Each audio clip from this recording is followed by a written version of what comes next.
Pues nada, muchísimas gracias como siempre por estar aquí. Hola Arnau, ¿qué tal?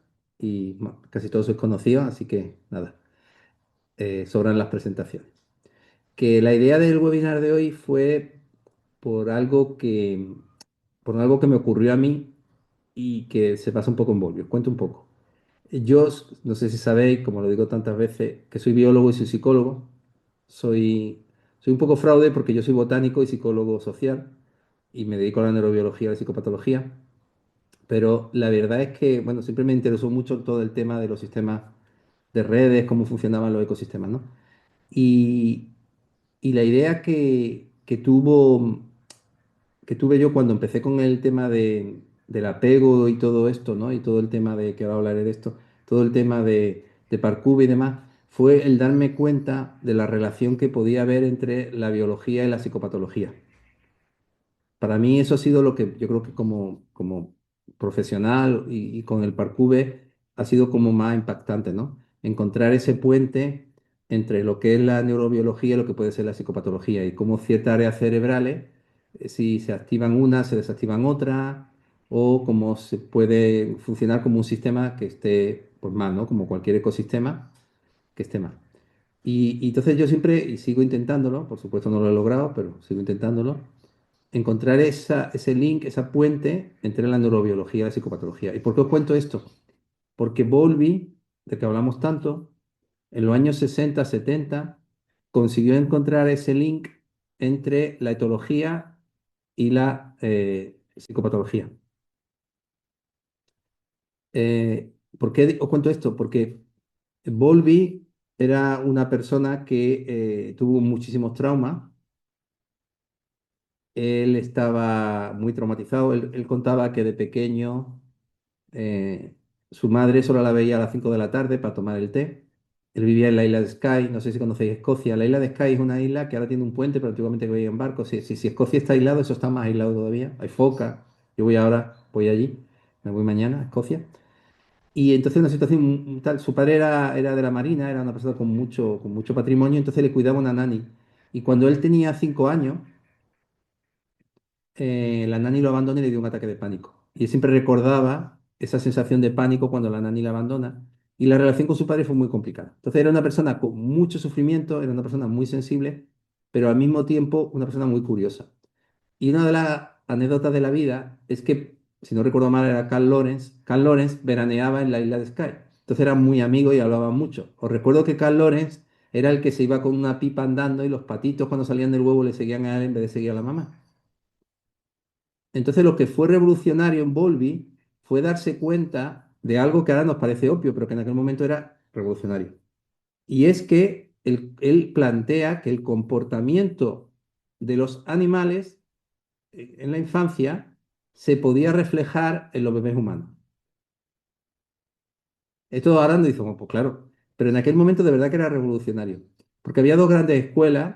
Una era la cognitivo-conductual, que lo que plantearía es que la relación entre el bebé y la mamá era una relación en la cual, tipo kibutz israelí, no sé si recordáis a Skinner, Walden 2, donde la relación se daba simplemente porque le daba de comer, lo cuidaba y poco más. Es decir, la madre, el padre, podían ser intercambiables. Y en la escuela psicoanalítica sí que hablaba de ese apego, pero no hablaba de una relación de conexión. Sabéis que Ferenczi era un gran admirador de Freud. Os voy a contar los cotilleos de la historia de la psicología. Es que yo me encantan los cotilleos. Igual sigo a Shakira que sigo a Freud. Y entonces Ferenczi fue, le dijo a Freud, en un congreso creo que fue en Viena, le dijo que él había estado estudiando la relación terapéutica y cómo se establecía una relación muy importante entre el paciente y el terapeuta y tal. Y Freud delante de todo el mundo le llamó nenaza y al mes Ferenczi se murió. Entonces, el psicoanálisis estaba más en las relaciones objetales, donde, exagerando mucho, donde hablaba, creo que era Winnicott, no, la otra, Melanie Klein hablaba del pecho bueno y el pecho malo, hablaba de esta, de tal, donde la relación era objetal, yo hablaba de una relación objetal. Y Freud, Bowlby era alumno de Melanie Klein le psicoanalizó. Y entonces, claro, esto le cuesta que cuando hubo una reunión en la Sociedad Psicoanalítica Británica, en la cual iban a echar a Freud. Y paradójicamente, la única que le defendió fue Ana Freud, la hija de Freud, que vivían en Londres porque claro, escaparon de los nazis y se quedaron allí, fue la única que le defendió. Y le preguntaron a Winnicott, por Bowlby y él dijo aquello de dame Barrabás. Barrabás, si os recuerdo que era el que cuando estaba, creo que fue Pilato, Herodes, cuando le dio a elegir a la población si querían matar a Jesucristo o a Barrabás, todo el pueblo dijo dame a Barrabás. Era como decir, bueno. Entonces, fijaros en qué ambiente Bowlby de pronto desarrolla esta teoría que le supuso casi que lo expulsaran de la Sociedad Psicoanalítica Británica, no lo llegaron a expulsar finalmente, en la cual él plantea que la forma de relacionarse los bebés humanos es muy parecida a la de los bebés primates y está basada en la forma de relacionarse de las aves, por ejemplo. ¿Y esto qué connotaciones tendría? Las connotaciones que tendría es que la forma de relacionarse sería biológica, no sería aprendida, y estaría basada en unos patrones biológicos. Entonces, Bowlby escribe una trilogía, que no recuerdo bien el nombre, era La pérdida, El duelo y el otro título, ¿cuál era? No me acuerdo. Me tenéis que perdonar porque mi memoria ya falla.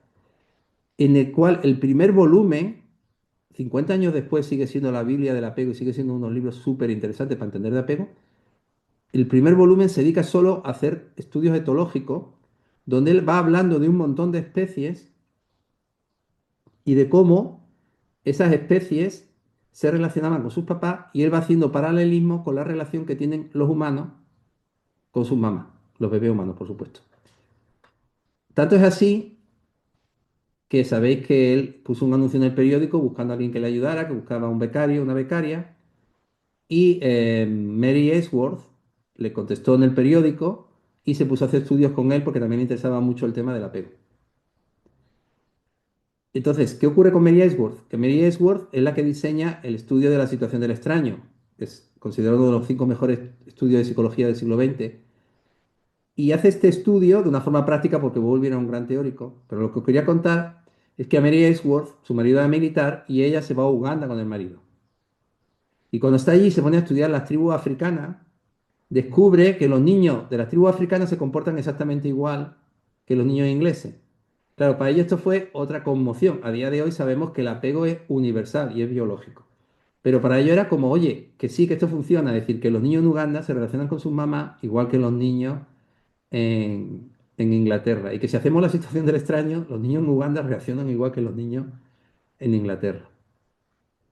Por lo tanto, lo que Bowlby descubre es que la relación, la conexión que había entre el bebé y los cuidadores, principalmente la mamá en el primer año de vida, era biológica y era emocional. Era una relación que se daba de forma emocional, no porque te pusieran una mantita o te cuidaran, sino porque había una conexión emocional a través de los olores, de la oxitocina y de una serie de cosas. Y de aquí viene el experimento de Tronic, que también lo demuestra científicamente, el de la cara plana o still face, que no sé si lo conocéis, si no os lo pongo, que es una mamá que se queda seria. De hecho, hay un vídeo muy chulo con un móvil, donde la mamá mira el móvil, lo voy a poner el vídeo porque está muy bien. La mamá mira el móvil y el niño se aterroriza. Y ahí lo que se descubre es que las expresiones de la mamá determinan cómo el niño se siente. Por eso somos los animales que tienen más músculos en la cara. Porque nosotros necesitamos con el rostro mostrar a los demás cómo nos sentimos. No solamente en el grupo, que yo puedo estar más serio y decir, Manolo está más cansado, o puedo estar más enfadado y decir, Manolo, ¿qué le pasa que está enfadado? No solo con vosotros, con el grupo, sino que los niños se regulan emocionalmente con esa sintonía con el rostro de la mamá. Yo pongo el vídeo y me callo un poquito y ahora si queréis me preguntáis. Voy a buscarlo. Yo creo que saldrá pronto porque el otro día lo estuve viendo.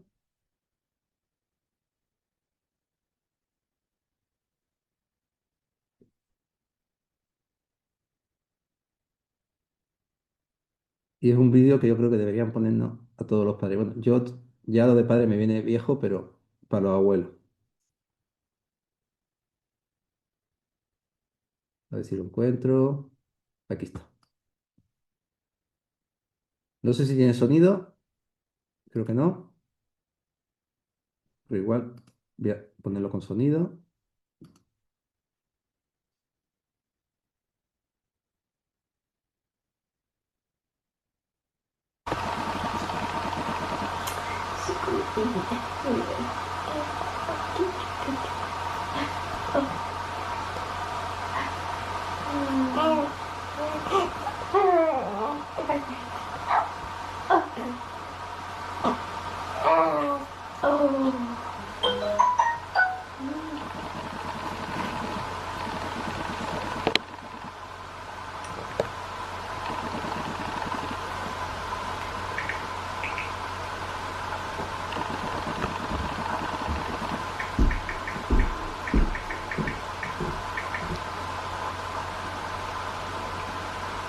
¿Veis cómo el niño intenta sintonizar con la mamá? Intenta hacer lo que hacía antes que le funcionaba.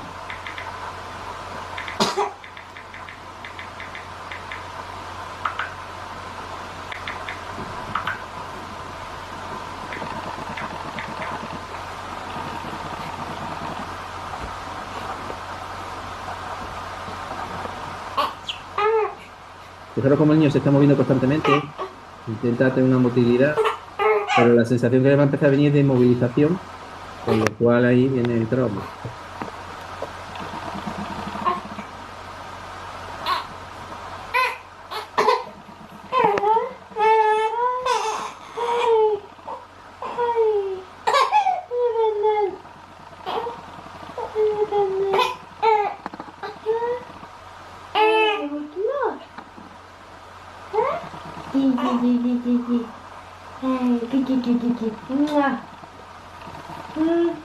Y el niño ya sí que puede regularse con la mamá. Pero bueno, no os preocupéis que no pasa nada, que cuando el niño ya tenga 1 año y medio, 2 añitos, le damos otro móvil a él o una tablet y así ya no hay ningún problema. Así ya el niño se regula con el iPad y se soluciona. Pensad que si no los psicólogos nos quedaríamos sin trabajo, o sea que ya nos va bien. De todas maneras, pronto el mejor amigo del niño será la IA, o sea que ya. Entonces, hola Sandra, la idea sería esta. Es decir, existe una conexión emocional entre el bebé y la mamá exactamente igual que en el resto de los primates. Y estos estudios, insisto, y parece una tontería, son absolutamente revolucionarios en aquel momento. Yo lo que intenté con el Parcube, o lo que sigo intentando con el Parcube, es ir un poquito más allá y explicar desde la neurobiología por qué si ese niño no tiene esa conexión con la mamá, el niño se va a quedar traumatizado y esto va a producir daños no solo a nivel emocional, no solo a nivel conductual, sino también a nivel neurobiológico. Es decir, en las diferentes conexiones que se van a dar cerebrales, en las diferentes áreas cerebrales que se van a activar unas más que otras, o en los diferentes neurotransmisores. Sí, entonces la idea, ¿cuál sería? La idea sería que la base biológica, la determinación biológica de cómo venimos programados, se tiene que activar con un cuidador que sea sensible, porque si no se va a producir daño a nivel cerebral. Es decir, todo lo que nos aleje de lo biológico se convierte en psicopatológico. Esa es la tesis de Parkour. Y ese es el camino de ida y el camino de vuelta. El camino de vuelta es volver a ayudar a ese sistema emocional a que se recupere. ¿Vale? No sé si tenía alguna pregunta o alguna cuestión.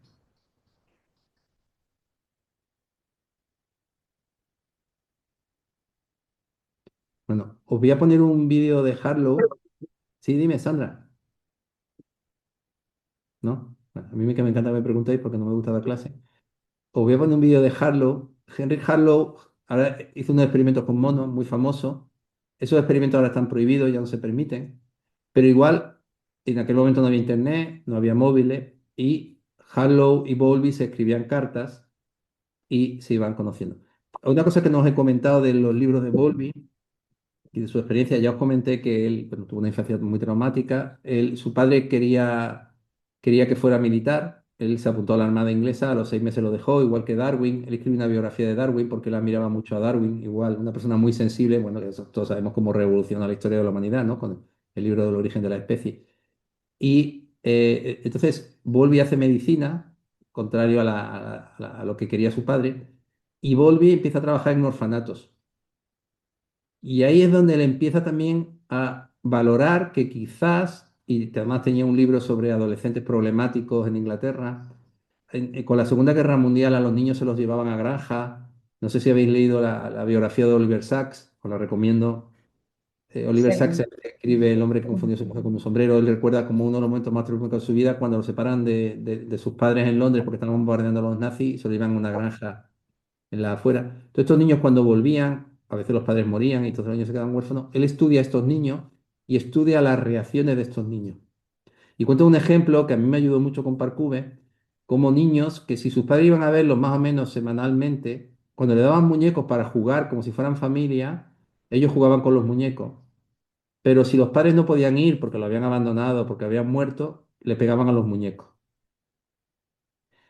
Y esto me ayudó mucho a desarrollar el modelo de Parcube de la rabia, ¿no? De cómo la rabia se gestiona. Entonces, lo interesante de todo esto que hace Bowlby es, una vez más, insisto, demostrar en sus estudios la conexión que había entre la etología y la psicopatología. Y la frase, ya os lo he dicho, todo lo que nos separa de lo biológico se convierte en psicopatológico. Y ahí es donde yo intento que entre el Parcube, ¿no? En poder relacionar esa falta de conexión emocional, esa madre que está mirando el móvil y no atiende al niño, en Voy, cuanto, voy. sí, yo Sí, también voy, pero me voy a tardar un poquito más. Lo relaciono con la sensación de que el niño se empieza a mover, se hiperactiva, activa el simpático, si pasa mucho tiempo, está inmovilizado, se va a disociar y obviamente, pues ya sabéis, lo que habéis hecho en mis cursos, los daños que producen en el cerebro. Entonces Harlow hace estos experimentos con monos, voy a poner el vídeo ahora, y lo que Harlow estudia es qué ocurre con estos monitos cuando la mamá no se encuentra disponible, ¿sí? Incluso con experimentos con una muñeca de trapo. Venga, y ahora pensad preguntas porque si no, me quedo aquí hablando todo el rato y ya llega un momento que no sé de qué hablar.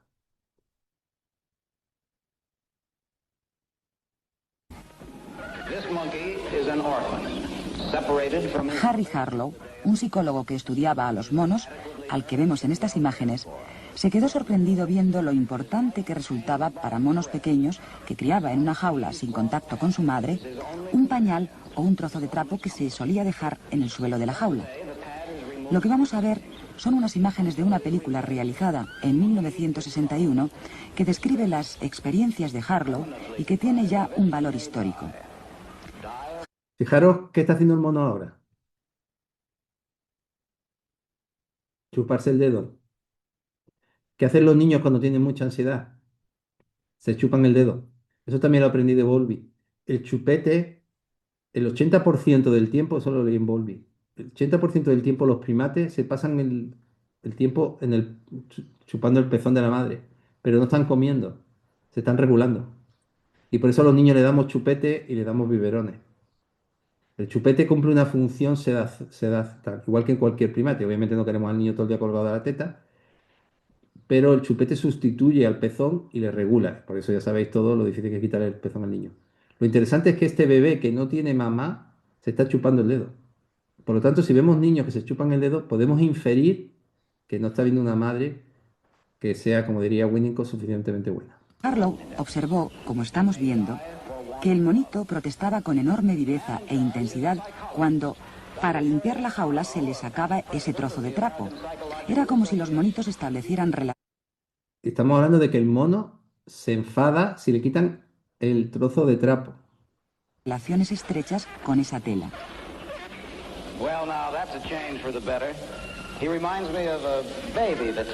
Estas observaciones llevaron a Harlow a tratar de investigar la importancia que podría tener ese elemento aparentemente tan nimio, tan irrelevante, para las necesidades básicas del mono, que por otra parte estaban perfectamente atendidas en el laboratorio. A partir de aquí realizó una serie de experimentos que se han hecho famosos, en los cuales crió monos recién nacidos durante meses con una madre de alambres desnudos y con una madre que estaba recubierta de felpa, sin otro contacto con congéneres. El muñeco, que era simplemente de alambre, tenía un biberón que proporcionaba toda la alimentación a los monitos. Por el contrario, el muñeco que estaba cubierto de felpa no proporcionaba ningún género de alimento. El mono se dirige a la madre de alambre para tomar el biberón y luego a la de felpa. Harlow encontró que los monitos permanecían 17 horas por término medio subidos a la mona de felpa y solo una, lo necesario para comer, subidos a la de alambre. Fijaros aquí, una vez más, se demuestra que la relación de apego no se da porque alimenten, se da porque se siente confort.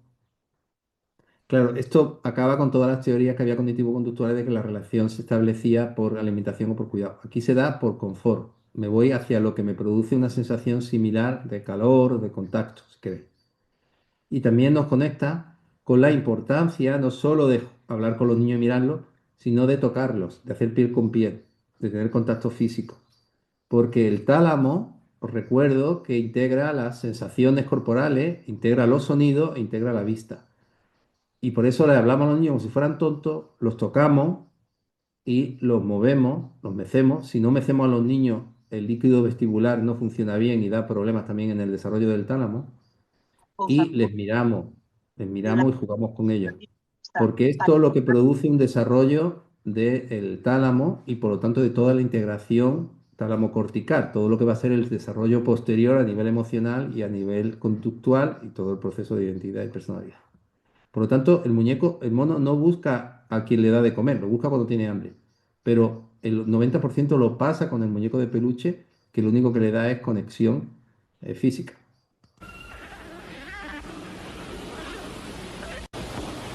Pero, además, el vínculo que establecían con la mona de felpa, que no proporcionaba ningún alimento y solo una superficie y un contacto confortable, era muy fuerte. Veamos lo que sucede cuando se introduce en la jaula este objeto terrorífico.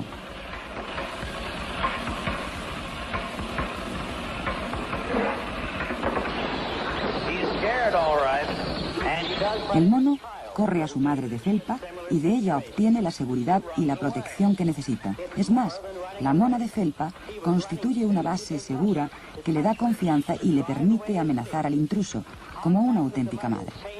Incluso la relación se mantiene durante mucho tiempo.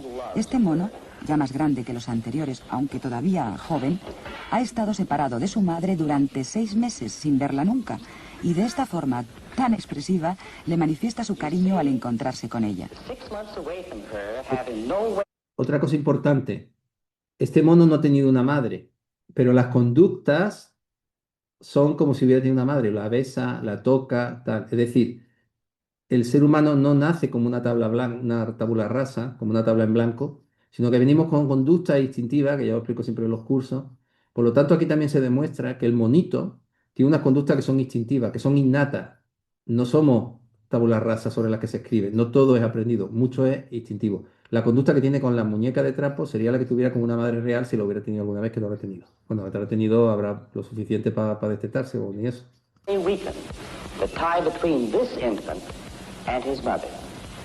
Me van a permitir que les muestre todavía unas imágenes más, nuevamente de una situación de miedo. Vamos a ver a un mono que se ha criado con una madre de felpa, que corre a refugiarse en su madre cuando aparece el objeto que asusta, y uno que se ha criado sin ningún tipo de madre. Vemos el desamparo de este último, que solo puede acurrucarse en el suelo y mostrar conductas que nos recuerdan las de los niños autistas. Bueno, aquí dice de los niños autistas, pero a mí me recuerda a las personas de apego desorganizado. Por ejemplo, la dependencia emocional cuando la pareja que es tóxica y la maltrata la va a dejar, o cuando se sienten muy desregulados y entran en esas conductas totalmente desorganizadas porque la respuesta ya no puede ser emocional, la respuesta no puede ser cognitiva, la respuesta es puro tallo cerebral, puro ataque de pánico, puro desmayo, pura desconexión. Por lo tanto, pues ya digo, yo no, bueno, ojalá algún día sea famoso como Bowlby, pero bueno, igual que Bowlby encontró ese puente entre la etología y la psicología y creó todo este modelo, pues yo intento encontrar esa relación entre la neurobiología y la psicopatología. Cómo esos rasgos que tenemos biológicos, que compartimos con los animales, si no se dan de una manera adecuada, lo que vamos a encontrarnos es pues, procesos biológicos que no funcionan bien y con conductas, pues, trastorno de personalidad y trastorno de conducta. Porque el trastorno de conducta para mí es cuando yo no puedo regularme de la forma adecuada, no puedo regularme de la forma sana y necesito algo que me ayude a regularme de una forma que no es la mejor. Y eso nos lleva al TOC, a los trastornos alimenticios, a las adicciones, a las relaciones tóxicas y ya sabes todo esto. Mientras que los trastornos de personalidad lo que buscarían es encontrar seguridad en las relaciones cuando no consigo encontrarlas, ¿no? Y ya nos da los diferentes tipos de apego y todo el rollo. Bueno, perdonad el rollo, pero dudas, preguntas.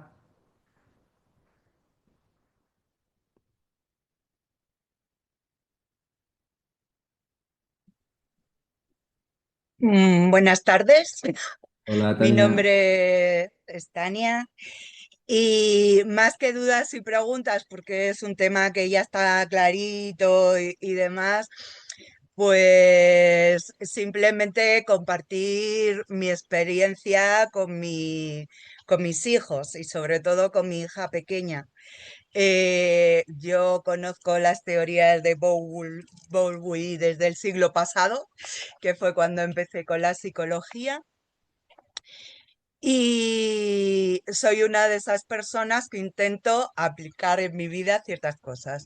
Mi hija pequeña vivió pegada a mí hasta los 2 años.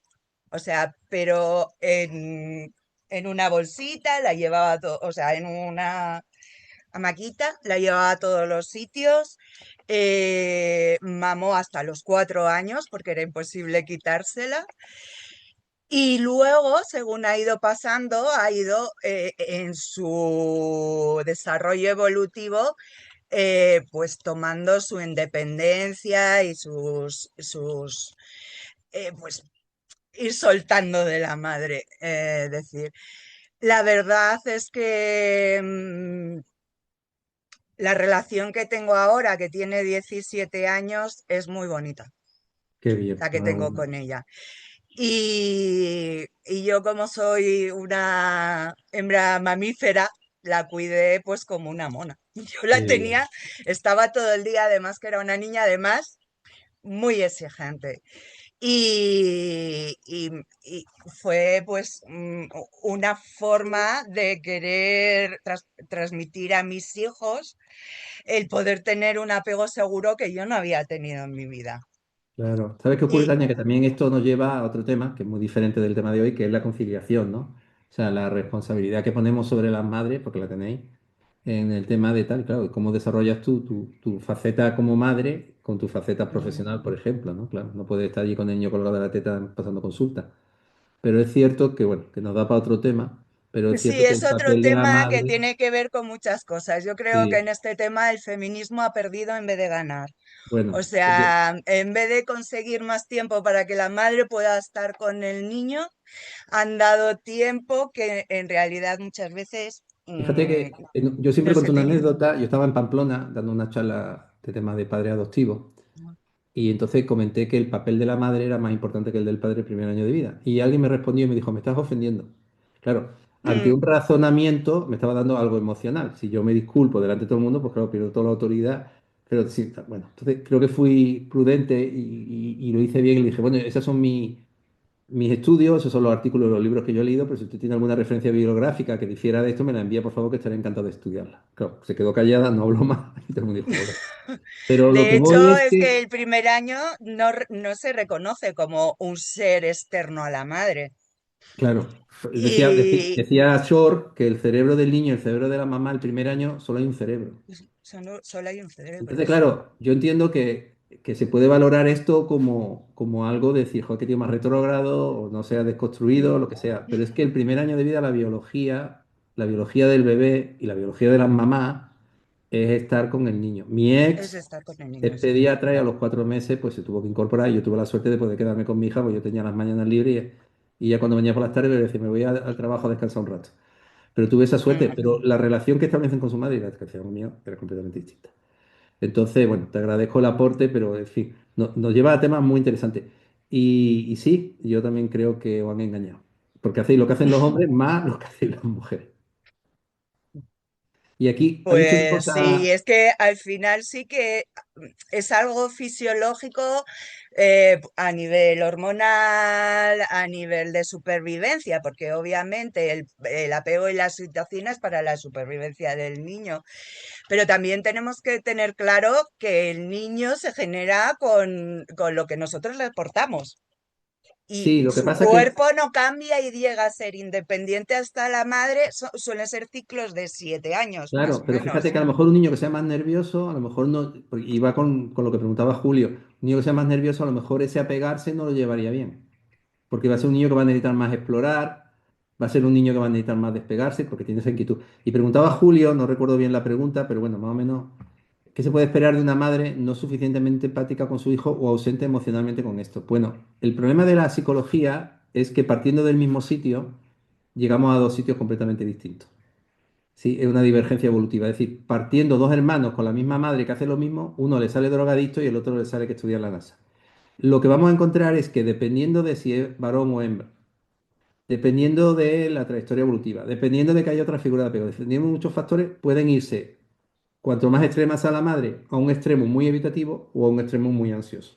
Es decir, uno puede ser catedrático de filosofía y estar extremadamente traumatizado, y la otra puede ser una TLP que a lo mejor tiene parejas tóxicas, pero porque cada uno va a encontrar una estrategia biológica, y vuelvo a la biología, que le ayuda a sobrevivir en función de su hormona, en función de su carácter, en función de una serie de cosas, ¿no? Entonces no podemos saber con seguridad tal. Y aquí es donde los padres nos vamos a equivocar siempre. Todos los padres nos equivocamos y nos hemos equivocado y nos equivocaremos.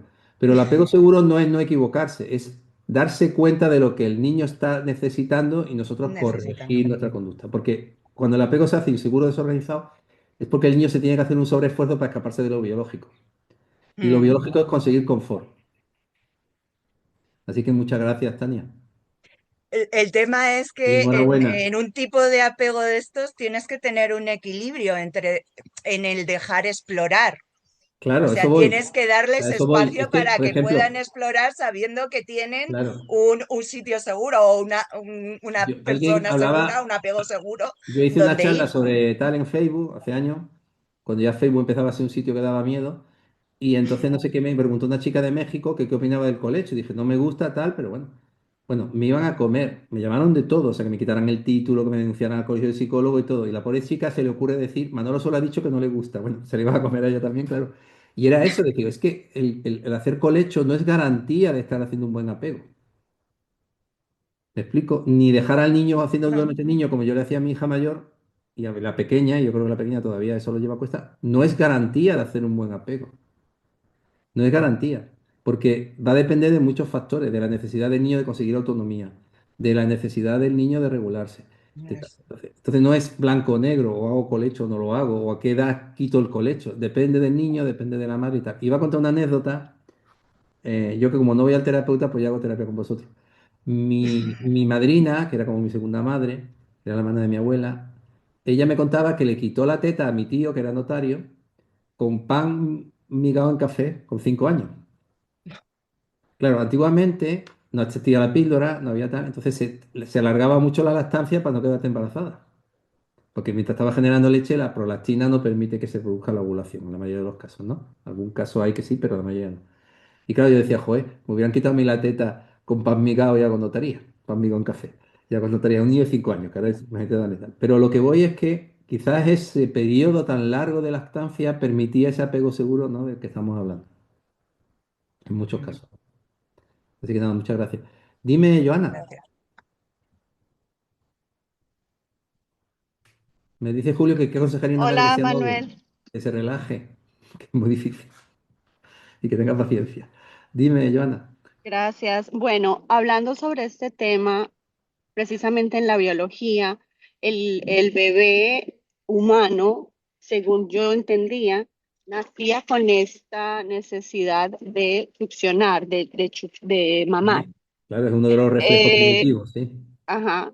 Ahora, cuando, por ejemplo, en el vientre, el bebé a veces tiene, por ejemplo, el brazo así y Sí, succiona en su brazo y cuando nace se ve sí, que ha succionado en su brazo.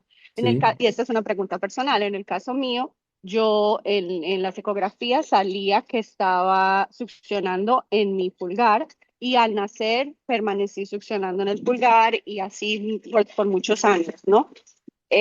Al Siempre había pensado si había una relación de esa necesidad de succionar porque recibía comentarios muy negativos porque ella era como considerada una niña muy grande según los adultos para querer seguir chupándome el dedo. Eh, pero sí decía yo ahora, ya como psicóloga, después de tantos años, yo decía, bueno, pero yo estaba tratando de cubrir una necesidad ahí, tal vez de apego de una madre que tal vez no estaba emocionalmente conectando conmigo. A ver, Hoy que toca vamos. hacer... Son varios temas. El primero, ¿por qué el niño se succiona el dedo? Porque le gusta. ¿Mm? Bien, si tú haces algo y te gusta, pues tiendes a repetirlo. No significa que la madre tenga que ser una mala madre. ¿Me explico? Ahora bien, ¿qué ocurre en el útero materno? En el útero materno el niño es extremadamente sensible a los niveles de cortisol de la mamá. Eso está más que demostrado.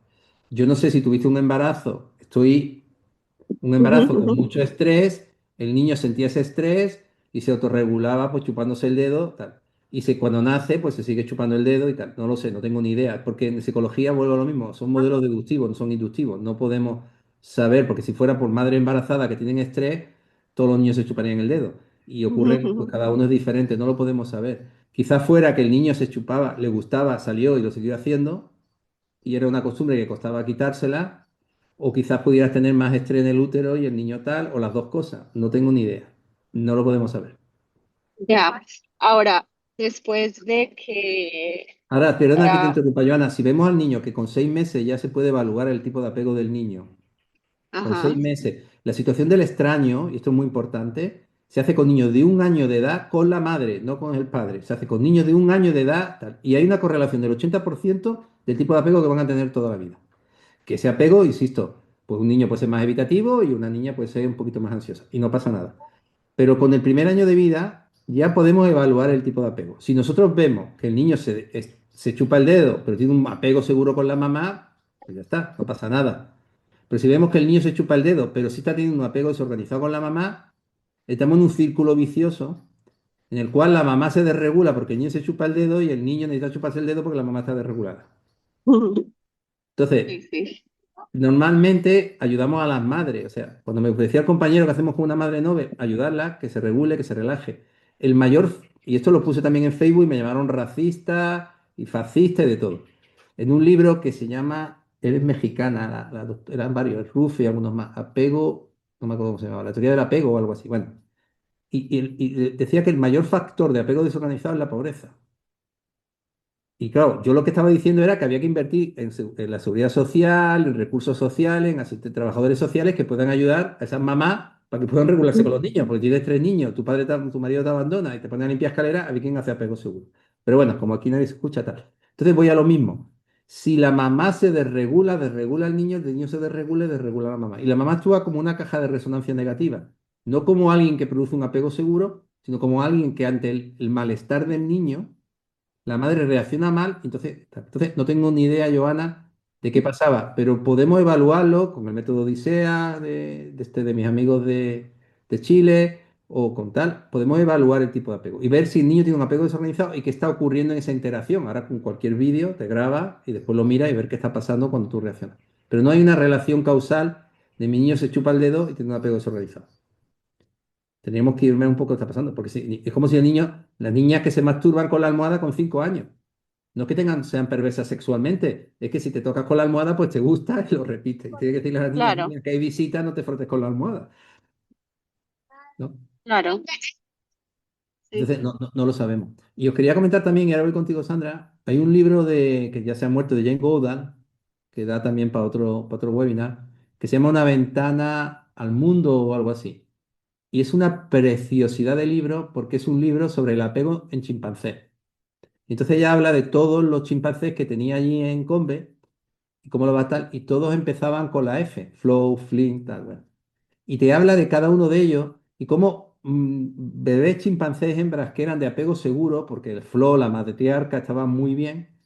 Ella era una adolescente que se reproducía muy bien, se relacionaba muy bien con los machos, fue una muy buena madre, pero tiene un bebé, el hermanastro de Flo, porque obviamente el padre era otro, Flynn, que este era de apego ansioso porque la mamá estaba muy mayor y ya no podía echarlo. Entonces cuando intentaba pegarle para que se fuera de la espalda de ella, le pegaba. Y tengo el vídeo que si queréis luego lo pongo ahora, si Sandra me lo permite. Sí. Cuando la mamá se muere, el bebé de apego ansioso no se puede regular solo y se muere. No. Entonces, ¿Cómo un se niño. llama el El libro? libro se llama Una ventana. Ponéis en Amazon en algún sitio Jane Goodall y ponéis ventana. Es un Ajá. librito de bolsillo, es una maravilla y te habla del apego. Y te hablando de todos Oh, los, qué lindo. de todos los primates que había, los machos.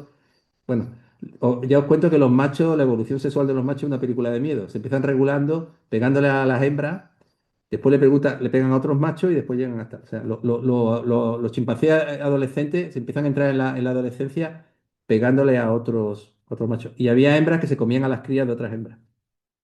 Y había hembras que no tenían relaciones sexuales con machos, eran totalmente masculinas. Muy interesante. Una ventana al mundo, una ventana al tal. Y os pongo el vídeo de Flow. Pero quiero que tengáis en cuenta esto. El vídeo está cortado, no se ve bien, Pero una de las hijas llegó a ser hembra alfa porque en los primates el ser alfa en las hembras es hereditario, como la monarquía inglesa, mientras que en los varones es a hostias, ¿vale? Pero se hereda, o sea, la hija mayor de la hembra alfa y si se muere la hermana mayor es la segunda, ¿no? Y esta llegó a ser alfa, una hembra alfa cuando la mamá muere, y en cambio el hermanastro se muere porque la mamá estaba muy mayor, ya era una abuela prácticamente, y no podía separar a Flynn de ella. Y entonces Flynn llega a la adolescencia sin separarse de la mamá y por lo tanto no integrado en la comunidad y por lo tanto sin conseguir la autonomía que necesitaba. Os pongo el vídeo, que es muy bonito. Es triste, pero es bonito. Vamos a ver, este lo quito. Este lo quito. Y busco. Aquí está.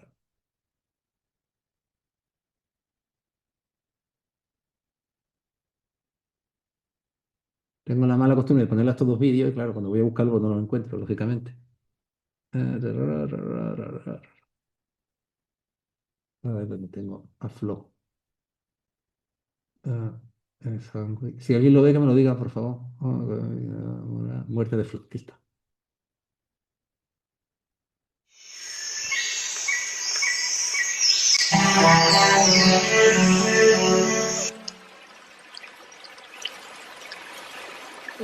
Flo murió intentando cruzar el rápido y claro arroyo Cocombe.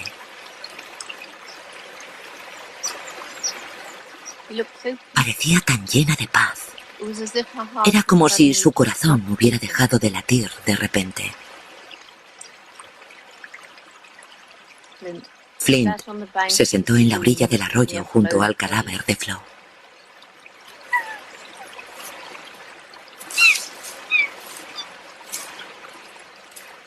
Cada poco tiempo se acercaba a ella,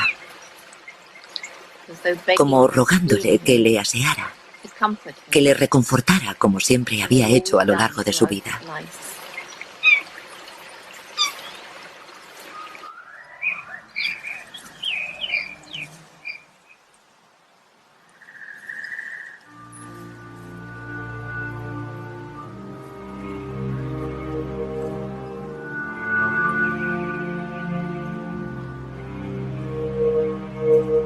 Al final, Flint acabó yéndose de allí. Y su depresión empeoró. Dejó de comer y se pasaba casi todo el día solo. Estaba tan triste que hasta llegó a enfermar.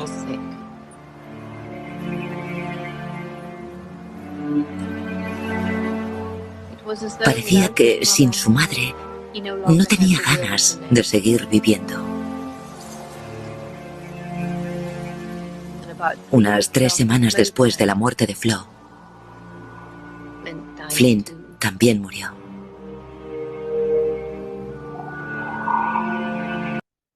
Entonces, fijaros cómo al no haber la corregulación, no puede haber la autorregulación. La misma mamá tiene una hija que es hembra alfa y otro que se le muere muy mayor, tendría que estar integrado en el grupo, pero no puede hacerlo por esa sobreprotección de la madre. Y vuelvo al colecho.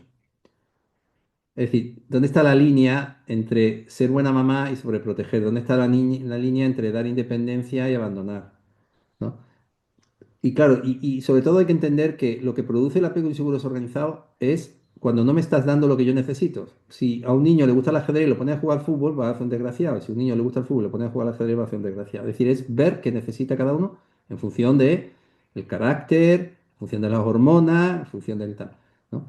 Pero veis cómo el libro se llama Al otro lado, a través de una ventana. 30 años estudiando a los chimpancés. A través de una ventana se llama el libro de Jane Goddard. Es una maravilla si os interesa el tema, sobre todo por el tema de género y también por el tema del apego en chimpancé. Precioso el libro, una joya. Y nos demuestra eso, ¿no? Cómo esos rasgos biológicos que están en los chimpancés también se dan en los humanos, también se dan en el maltrato a las mujeres, también se dan en muchas cosas. Yo tengo la teoría de que hay chimpancés que son más humanos que muchos humanos. Dime, Sandra. Sí, un poco era en relación al último que estabas señalando, digamos. Justo acabo hace un ratito con una consulta con una mamá que ha tenido, digamos, un apego bastante ansioso y por ahí desorganizado, creo yo, digamos algunos betas de desorganización. Entonces ella no puede dejar a su nene de 4 años solo porque siente que lo abandona. Entonces, bueno, justo estamos trabajando con cosas de ella, pero hoy trajo mucho en presencia el nene. Y bueno, empezamos a trabajar sobre algunas pautas organizadoras también de ese vínculo, digamos, para que el chiquito no puede estar 3, 4 minutos solo sin tener que irla a buscar permanentemente para Perdona que te reasegurarse interrumpa, igual. Sandra, disculpa. Mira, en el Sí. primer año de vida, el 90% del tiempo los bebés lo pasan el primer año con la mamá jugando. En el segundo año de vida le Ujú. llaman la adolescencia. El Sí. 90% del tiempo la mamá lo pasa regañando al niño y el papá también. ¿Por qué? Porque el Ujú. niño empieza a explorar y empieza a ponerse en peligro. Pero ¿qué ocurre? Que tiene unas chutes de dopamina importantísimos. Claro, si esa dopamina no se puede generar de una manera adecuada, tienes a un niño inseguro y tienes a un niño que Ujú. tendrá luego más adelante vergüenza crónica y probablemente un futuro maltratador. ¿Por qué? Porque como no va a tener seguridad en sí mismo, pues se va a dedicar a bajarle la autoestima a Ujú. todo lo que tenga alrededor para sentirse salvo. Perdón por decir niño de Ujú. 4 años maltratado del futuro. Estoy exagerando porque obviamente puede ser una bellísima persona. Pero lo que quiero decir es que ese miedo de la madre, esa Sí, sobreprotección, que se confunde con soy buena sí. mamá, Ujú. produce una inhibición de la producción de dopamina que produce vergüenza crónica. Ujú. Y todos los Sí. trastornos asociados. En varones, violencia y en chicas, pues, problemas con la comida y dependencia emocional. Sí. Sí, de hecho tienen para mañana una reunión con las autoridades del jardín de infantes porque algo le van a decir en relación a los límites. Entonces, bueno, empezamos a trabajar un poco eso. La pregunta iba en relación a esto, ¿no? Digamos, más allá de las características de cada niño que pueden ser más o menos demandantes, el tema de poder dejar que ese niño, digamos, poder ir desde esa fusión madre-hijo a dejar los tiempos de cada uno, digamos, en Fíjate, seguridad, pero tiempo cada uno es el lo que me segundo estás año con la diciendo madre. ahora, por ejemplo, no hay un padre.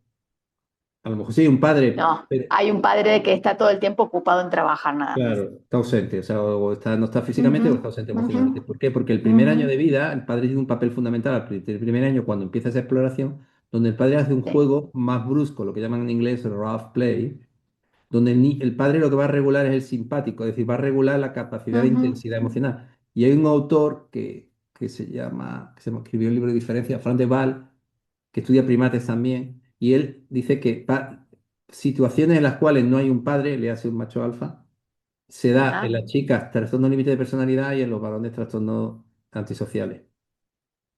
¿Por qué? Porque nadie regula el simpático. Sí, me han regulado el ventrovagal, todo lo que tú quieras, pero no te han regulado la producción de dopamina y no te han regulado la capacidad de poder frenar la intensidad emocional. Por lo tanto, ese Ajá. niño, al no tener un padre, es un niño extremadamente seguro, la madre está encantada porque es muy buena madre y entonces materna muy bien, pero es un desastre. Porque el niño no está generando dopamina, no está generando la seguridad en sí misma para poder explorar, lo No, que Bowlby llamaba una base segura. En el apego sí. evitativo, los niños no quieren un refugio seguro. No sé dónde puedo refugiarme, no puedo buscar a nadie que me proteja, tengo que hacerlo yo solo todo. Sí. Mientras que en el apego ansioso no hay una base segura. No puedo explorar porque mi madre tiene miedo y por lo tanto, cuando nosotros nos acercamos a un bebé con la mamá, el bebé mira a la mamá y después a nosotros, porque el bebé se siente Ujú. según cómo se siente la mamá. Si hay un padre, Claro. el padre obliga a ese juego, a esa exploración. Sí. Pero si no hay ese padre, hay un exceso de ventrovagal, de oxitocina, que genera esa falta de dopamina. Sí.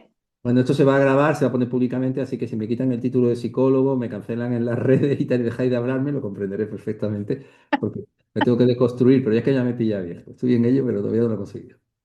Bien, yo le di como recomendación de empezar a instaurar, digamos, bueno, con A ver, la ejercicios, mamá digamos, espacios. necesita terapia, Sandra. Sí, bueno, estamos en trabajo con ella, No, no, digamos. no tienes que ponerle límite al niño. La mamá necesita terapia, o sea, Sí, necesita sí, sí, terapia urgentemente y el papá necesita terapia urgentemente. sí. Proveer no significa que seas un buen padre. Es No, una no, yo lo parte sé. necesaria de ser padre, pero no es suficiente. Ujú. Ujú. Sobreproteger es necesario, pero no es suficiente. Ujú. Entonces, yo Está sentaría ahí, bien. empezaría a hacer terapia de hiato quisto. Al padre por Bien. creerse que proveer es buen padre y a la mamá por creerse que sobreproteger es ser buena mamá. El niño Sí, necesita sí. terapia. La terapia necesita los padres. Ah, Sí, ¿tienes el vídeo sí. del hilo rojo, Sandra? Sí, el libro o el El vídeo video. el Ah, sí, vídeo, no sé si lo tengo, pero lo pasaste en el posgrado. No sé sí. si lo No subiste. lo busca en YouTube, está. En Está inglés se bien. llama The Red. Ay, ¿cómo se llama en inglés? No me acuerdo. Y ese vídeo es fantástico, y que lo vea. Señora, usted está haciendo esto, está haciendo un desgraciado. Las Sí. hembras, las mujeres, tienen mejor pronóstico en estos casos, pero los hombres tienen un Ajá, pronóstico desastroso. ajá. Bien. Pasa que, bueno, sí, después lo charlamos en otro momento, porque es más para supervisión el caso, porque es bien compleja la mamá. Ha venido con ataques de pánico y estamos tratando de trabajar. Claro, Es fíjate muy difícil. La carta Parcube. Sí. Y ahora voy contigo, Alexandra.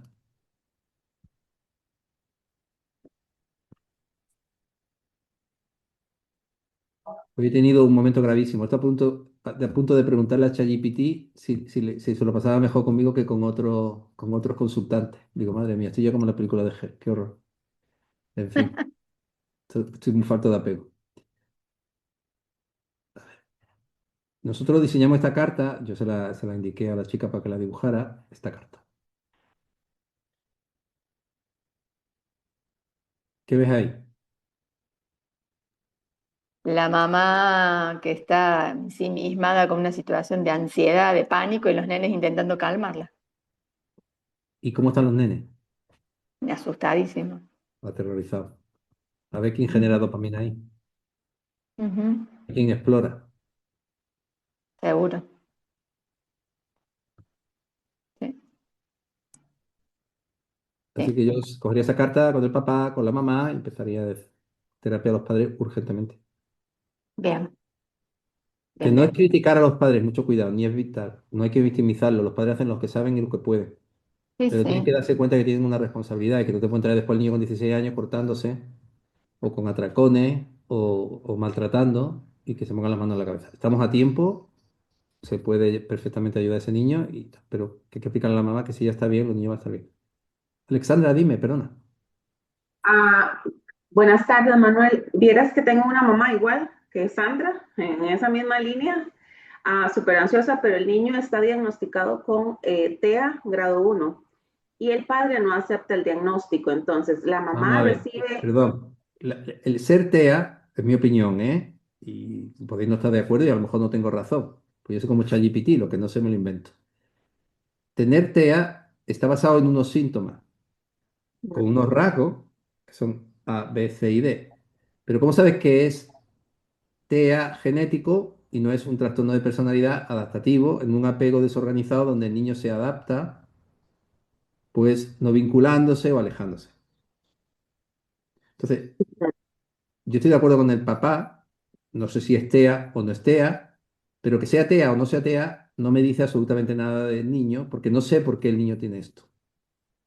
No sé si es algo adaptativo ese ambiente familiar, y ya con el padre ya me está diciendo mucho, o es algo que realmente pues el niño ha nacido así, porque está habiendo un momento ahora mismo de niños de espectro autista enorme, porque los papás y las mamás somos más mayores, probablemente.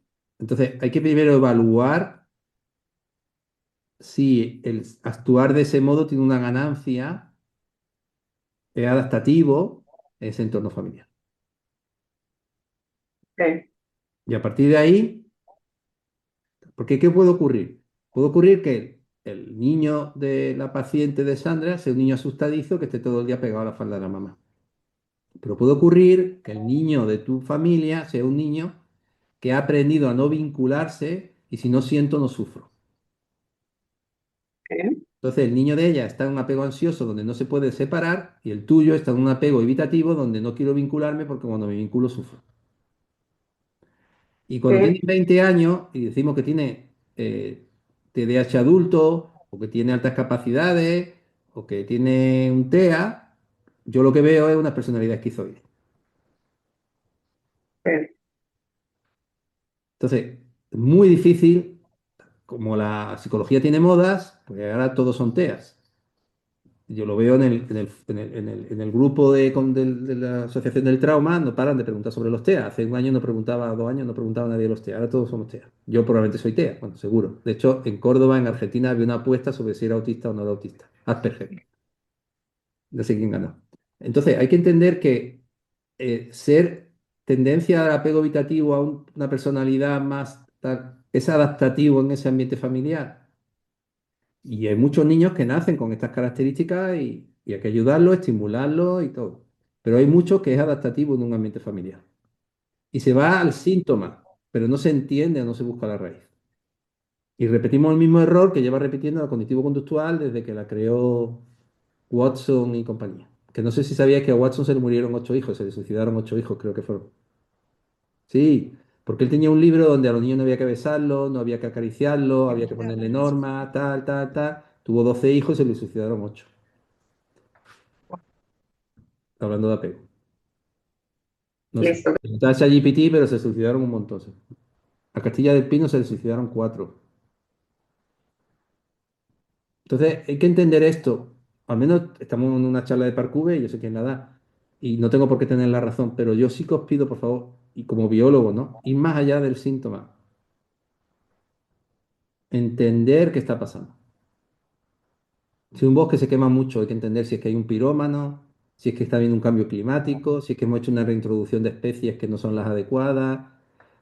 Hay que entender por qué está produciéndose esto, porque tiene que haber alguna causa. Y aquí hay que entender también que este aumento enorme de TDAH, altas capacidades y autismo, que además va paralelo a la aparición de una serie de medicamentos que lo ayudan a sostener, es ambiental, es genético y en qué grado las dos cosas.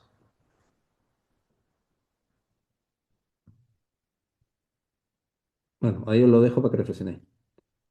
Manuel, lo que pasa es que si uno dice que es ambiental, se le viene todo el resto Claro, lógico, porque entonces la responsabilidad no es mía. La hace suya. Entonces la responsabilidad es de, de del, los padres, del del sensu vínculo, todo lo corda, que pasa. ¿sabes? Claro, claro, Ajá. está diciendo los padres que este niño hay que cambiar la conducta. Si el problema tal, si el niño tiene estas capacidades, entonces que le da unos genes estupendos y el pobre niño salió así. Ahora, si es apego, entonces la responsabilidad de los padres, que a lo mejor han sido fríos y estaban sobreexigiendo y el niño no lo han regulado bien, claro, va a un mundo. Por eso, cuando te traen a un paciente, a un niño, a un adolescente, a una terapia de apego, rápidamente, cuanto puede, se lo llevan a un cognitivo conductual. Claro. Pero te digo algo, y esto de aquí, soy Casandra, no sé si os acordáis de Casandra. Casandra era en la que la Ilíada profetiza que el caballo de Troya solo traerá desgracia. Casandra es que se enamoró a Apolo de ella, le dio el don de la profecía, pero le dijo, se rió de él. ¿Sabéis cómo? Era un poco mala Casandra, jugó con los sentimientos de Apolo. Y Apolo le escupió y le dijo, profetizarás, todo se cumplirá, pero solo profetizarás cosas negativas y nadie las creerá. Entonces, cuando uno es una Casandra es porque profetiza cosas negativas y nadie te cree. Y la ChatGPT se va a cargar al 40 o al 50% de los psicólogos. Por esto mismo. Porque para lo que me diga el psicólogo eso, ya voy a ChatGPT, que me cobra más barato y me lo dice mejor. Entonces, o cambiamos el modelo de entender qué función está cumpliendo el síntoma, o ChatGPT nos va a barrer a todo. Pero claro, es muy fácil poner un diagnóstico, un tratamiento farmacológico y no preguntarle al niño qué pasa en esa casa. O es normal que hemos pasado a tener de pronto al 80% de los niños ahora con TDAH. No es normal. Bueno, a mí no me lo parece. Entonces sí, tienes que cuidar tu trabajo, tienes que cuidar tu tal y tienes que cuidar a tus pacientes. Pero sí, si comentas que el problema puede ser el ambiente que está pasando en la casa, pues rápidamente se lo van a llevar. Y los peores son los padres universitarios y especialmente los psicólogos, que ya lo decía Ortega y Gasset. El peor hombre masa es el científico, porque sabiendo mucho de un tema se cree con derecho a opinar de todo. Ese soy yo. Bueno, dudas, preguntas. ¿Cómo puedo aprender a regular a una persona con falta de diferencia filial? Puedo decirte lo mismo, Julio, es que depende, verá, entiéndeme. Hay que entender qué le está ocurriendo, hacia qué línea va, si va más hacia, vuelvo a la biología, si va más hacia una hiperactivación del área emocional, va más a una hiperactivación de las áreas corticales, y a partir de ahí ver qué edad tiene. Es fundamental la edad, no es lo mismo, no podemos tratar igual a un niño de 4 años que a un adolescente de 15 que a una persona de 22. Es decir, son preguntas que son muy interesantes, que son muy importantes, que entiendo tu preocupación, pero nos faltan datos para poder ayudarte con más profundidad. Pero bueno, aquí tienes muchos profesionales, toma el dato de alguien y seguro que te van a ayudar, pero hay que estudiar el caso bien. No podemos generalizar, desgraciadamente en el ser humano no podemos generalizar. Dime, Tania. Debe ser interesantísimo, pero no te oigo. Me siento como en mi matrimonio. Bueno, en mi ex matrimonio. Ahora sí, ¿no? Se me oye. Sí. Eh, Hay una poesía de Caí Gibral, que tú lo conocerás, Y yo estuve en su que tumba es en el sobre los Líbano. hijos. Yo estuve en su tumba en el Líbano. Estuve en el Líbano y fui a visitar la tumba de Khalil Gibran. Él era americano, pero quería que lo enterraran allí. Entonces compraron un antiguo monasterio a los franciscanos, ¿era? Y allí lo enterraron. Y ahí está la tumba de Khalil Gibran, allí con sus poemas y todo. Escribió el libro El Profeta, creo que era. El profeta sí tiene una parte que habla sobre los hijos. Yo cuando lo leí dije, coño, pues sí es lo que yo, lo que yo pienso. Y creo que es una forma saludable de maternizar o de ser padres con los hijos. Primero, no creerse que los hijos son tuyos, ni tienen que ser lo que tú quieras, sino darle espacios para existir y construirse y ser ellos mismos, siempre con ese apoyo que tienen que dar los padres para si hay problemas, saber que están ahí. Y esa distancia, porque yo he tenido unos problemas con mi hija, Mm, desde una situación, una sensación que yo tenía de cosas que iban a ocurrir o que iban a ser de un modo determinado y cuando no eran así me sentía muy enfadado y entonces ponía presión sobre ella. Ella obviamente se enfadaba más y se retiraba más, entonces yo me enfadaba más. Y no es broma, ¿eh? Estaba en Argelia, le escribí a ChatGPT, me ayudó muchísimo. Me ayudó muchísimo porque me daba una reflexión y me decía, yo te entiendo, ya sabes como ChatGPT que te dice lo que quiere oír, pero tienes que entender tal. es que Y lo que estás haciendo tal. Y ha sido reflexionar a raíz de eso, cambiar y ella está mejor y yo también, claro. No solamente es estar ahí cuando te necesitan, es también no estar ahí cuando te no necesitan. estar ahí cuando es saber dejar el espacio para que exploren y También. construyan su propia identidad. Y mis traumas de apego de mi padre que no me habló con él, de una infancia yo creo que muy traumática, me hacía creer que las cosas iban a ser de un modo determinado o necesitar un cariño que a lo mejor yo no tengo que pedir solo a mi hijo, tengo que pedir solo a otras personas, ¿no? Mm, Es complicado, pero yo te digo, es yo creo que complicado. apego seguro no es hacerlo bien, apego seguro es darte cuenta cuando lo haces mal. Mm, exacto. Pues muchas gracias. A ti, Tania. Pues mira, no, fíjate que estuve en la tumba de Kelly Gibran, pero nunca me leí el libro, tengo que leérmelo. Pues Sí, sí, creo que es muy bonito. Yo leía texto que allí tenían, era una zona cristiana, Perishar, creo que era así, Perishar del Líbano, y el pueblo estaba completamente devastado, claro. Y tenían allí algunos textos preciosos, era un sitio muy espiritual, muy bonito. ujú. ¿Dudas, preguntas?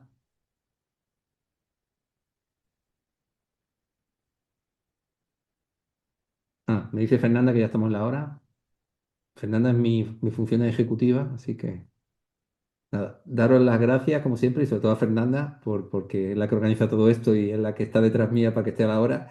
Se me había Manuel, olvidado. disculpa, hay una pregunta en el chat para no dejarla ahí, Sí, ahí dime. solita. No, lo dejamos y le hacemos pego desorganizado y así vemos después cómo se regula solo.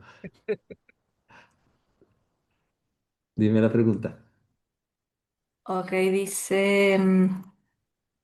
dice que tú has comentado que los problemas de la alimentación de los niños tienen relación con la madre. Y en el ¿Yo he caso de una dicho eso? Yo no he niña, dicho eso, yo no he dicho eso. está preguntando. Sí, pero bueno, no lo he dicho. Sigo. Ella es Araceli. Dice que tiene el caso de una niña de 7 años que come muy poco. em, Ay, no consigo ver, espérame, que come muy poco. De entrada, ¿qué puede explorar los padres para identificar si existen conflictos respecto al apego? ¿Qué podría encontrarse? A ver, vamos a ver. Primero, yo estuve casado con una pediatra y la pesadilla de mi ex era siempre los percentiles. Los percentiles es ver si el niño en la edad que tiene está dentro del grado de peso y Perfecto. altura que tiene que tener. Y todas las madres decían que el niño comía poco y que el niño no comía. Entonces ver primero el percentil, ¿vale? El percentil es bajo y realmente la niña está muy delgada y come poco. Puede ser una niña que tenga mucho rendimiento y tal, o puede ser una niña que tenga una depresión. El otro día me llamó una persona del pueblo porque está muy preocupada por su nieta, la niña mancha la braguita de caca, y claro, yo pensando que me estaban diciendo que tenían copresi, que no tenía... Y él me decía que, papá dice, claro, ¿tú qué dices? ¿Que se le van las heces? Digo, no lo sé, porque es que si me dice que no se lava bien, no es lo mismo que tenga mal el intestino y esté soltando caquita, porque eso significaría una niña adolescente de 12 años y tal, que come muy poco y está en rendimiento compulsivo. Entonces le dije, mira, es una niña, la madre la abandonó cuando era pequeña, que puede estar en riesgo de anorexia. No lo sé, no quiero ser una Casandra. pero yo sí que buscaría una psicóloga para tener a alguien de confianza y si la situación se deteriora, pues que tengamos a alguien ahí para echar mano que tenga ya confianza y tal, porque ahora va a haber un cambio. Está con depresión. Entonces, lo que te quería decir es que las depresiones en niños, niñas pequeñas y adolescentes cursan con no comer la mayoría de las veces. Algunas se dan atracones, pero muchas no comen.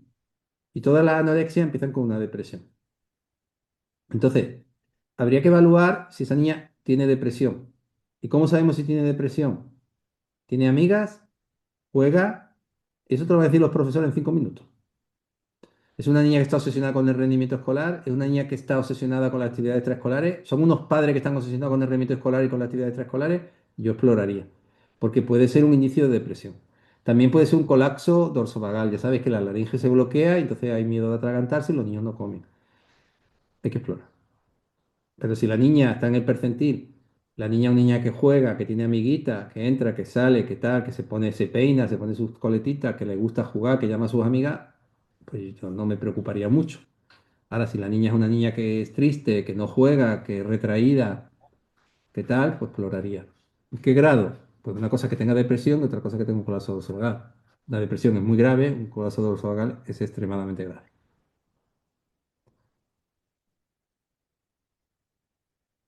Bueno, pero no ser alarmista, pero que sí que habrá que explorar todo esto. ¿Vale? Bueno, pues nada, lo dicho, muchísimas gracias por estar ahí, como siempre. Sois mi segundo terapeuta, mi primero es ChatGPT, el segundo ya sois vosotros. Así que nada, muchísimas gracias y nada, seguimos en contacto. Ah, recordaros que tengo un curso de 3 días a final de mes, que es para trabajar todo esto, para poder hacer las evaluaciones, para poder trabajar con trauma. Es un curso muy práctico, doy 3 horas de teoría y después todo el rato es práctica. Y nada, si vosotros ya los habéis hecho posgrado, obviamente pues no lo vais a hacer, pero si sabéis de alguien que puede estar interesado, pues lo agradecería si se lo comentarais. ¿Vale? Y lo dicho, seguimos en contacto. Como sois todos repetidores, me temo que volveremos a vernos. Cariño, ay, Gracias, gracias. Hasta pronto. Saludos de Córdoba. Sí, pronto, pronto tengo que ir, que me encanta, me encanta, me encanta. ya.